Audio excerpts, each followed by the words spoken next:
Long before cities rose from the dust and markets overflowed with colors, before polished fabrics flowed from looms and the touch of silk was even imagined, our ancestors lived in a world where survival was the only craft.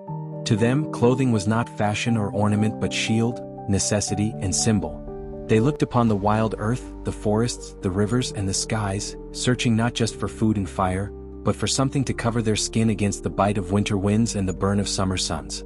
Imagine the very first moment, an early human shivering in the cold, crouched inside a cave as icy air slithered through cracks in the stone. He had no concept of weaving, no tools beyond chipped stones, but he had something more powerful, the instinct to survive. He looked at the fallen hide of a beast hunted by his kin, heavy with fur, smelling of blood and earth. He must have touched it, felt the warmth still clinging to its fibers, and understood in some wordless way that this was more than food.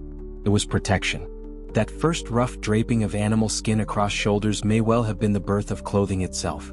At first, clothing was crude, raw hides tied together with strips of sinew, fur wrapped around the body, leaves and bark pressed against the skin. But each generation refined it. Over centuries, our ancestors discovered that animal hides stiffened when left in the sun, cracked when frozen, and softened when beaten against rocks or soaked in water. They experimented not because they sought elegance, but because each day taught them that survival depended on adaptation. Slowly, the process of tanning hides was born as men and women alike worked with smoke, fat, and ash to preserve the skin of their prey. Fires smoked in caves, hides stretched taut across frames, and hands stained with fat labored for hours to transform stiff, rotting skin into pliable, wearable leather. It was hard work, smelly and endless, but it turned death into life, predator into protection. In warmer lands, where fur was suffocating and leather too heavy, the ancestors turned to plants. They studied the reeds by the river, the flax that grew wild, the fibrous bark of trees, the threads hidden in stalks of nettle and hemp. Fingers, rough and blistered, twisted strands together, learning the art of cordage. From cordage, weaving was not far away. The first mats became cloaks, the first baskets became head coverings, the first nets became skirts of protection against sun and dust. These were not yet fine clothes, but they were beginnings, threads of human imagination spun into fabric. Women, often the gatherers of plants, likely became the earliest spinners, their hands shaping fibers into strands while watching children or tending fires.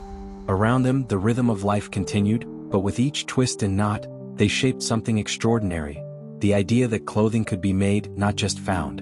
In these early years, clothing also became identity. A hunter's skin cloak spoke of his strength.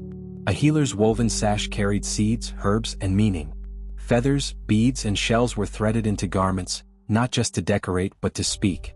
They were messages without words, signs of tribe, signs of skill, signs of belief. In every stitch, our ancestors began telling stories about themselves. The more they worked, the more ingenious they became. Bones sharpened into needles. Awls carved from antlers punched holes into hides. Sinews stripped from animals became thread. With these tools, garments grew more fitted, more durable, more complex. The seam was born, the stitch became a symbol of progress, and suddenly clothing was no longer something merely wrapped but something shaped, sewn, and owned. Seasons, too, dictated clothing's evolution.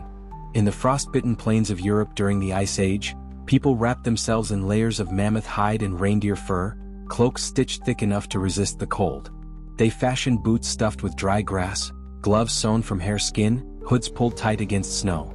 Elsewhere, in the tropics, skins gave way to breezier solutions, skirts of palm leaves, tunics of bark cloth softened by pounding and washing. Clothing adapted to land just as people did, and became as varied as the climates that birthed them. With time came ritual. Clothing became more than protection, it became sacred. In burials, the dead were wrapped in their finest hides, adorned with beads, draped in cloth woven with care. Perhaps it was believed that clothing would protect them in the journey beyond life, just as it had in the world of the living. In ceremonies, shamans wore garments that shimmered with feathers, bones, and paint, believing that clothing carried the power of the spirits. What began as survival had become identity, belief, and symbol. Imagine the long nights by the fire, when families gathered in caves or huts. Children would watch as mothers scraped hides clean with stone tools, as fathers pierced holes with bone awls. The air would smell of smoke and leather, the crackle of fire punctuated by the steady rhythm of work. These were the workshops of the first fashioners, though they never called themselves that. Their reward was not wealth but life, their inspiration not vanity but the desire to see another dawn. Over thousands of years, these crude methods grew into the earliest textile traditions. Around 30,000 years ago, twisted fibers were found, hinting that weaving was well underway. The loom was still a dream of the future, but already human beings had begun to turn thread into fabric. Flax was spun into linen in ancient lands, wool shorn from sheep was cleaned and combed, cotton was gathered in fields. The seeds of modern clothing were being planted in those humble experiments. It is easy to forget, in today's world of fast fashion and overflowing wardrobes, how precious clothing once was. A single cloak might take weeks to prepare, a single tunic months of work. To own more than one garment was wealth beyond imagining. Children inherited clothing from parents. Garments were patched and repatched until they nearly fell apart. Every piece of clothing carried sweat, labor, and survival in its seams. To touch it was to touch the story of hands that worked and lives that endured. The beauty of this story lies in its universality.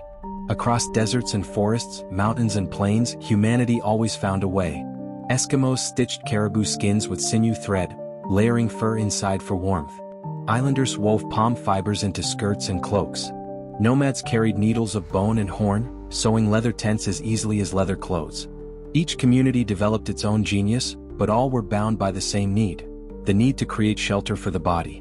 Clothing also carried with it the whisper of imagination. Decorations grew bolder. Dyes from plant-stained fibers red, yellow, and blue. Ochre mixed with fat painted designs onto hides. Beads of bone and shell were sewn into hems. Our ancestors were not content merely to live, they sought to express, to beautify, to belong.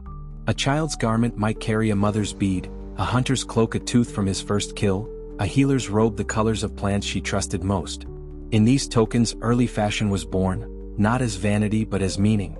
As centuries turned, techniques improved. The loom emerged, spinning wheels turned fiber into thread, dye vats bubbled with colors drawn from indigo, saffron, madder root. Clothing became trade, craft, and culture.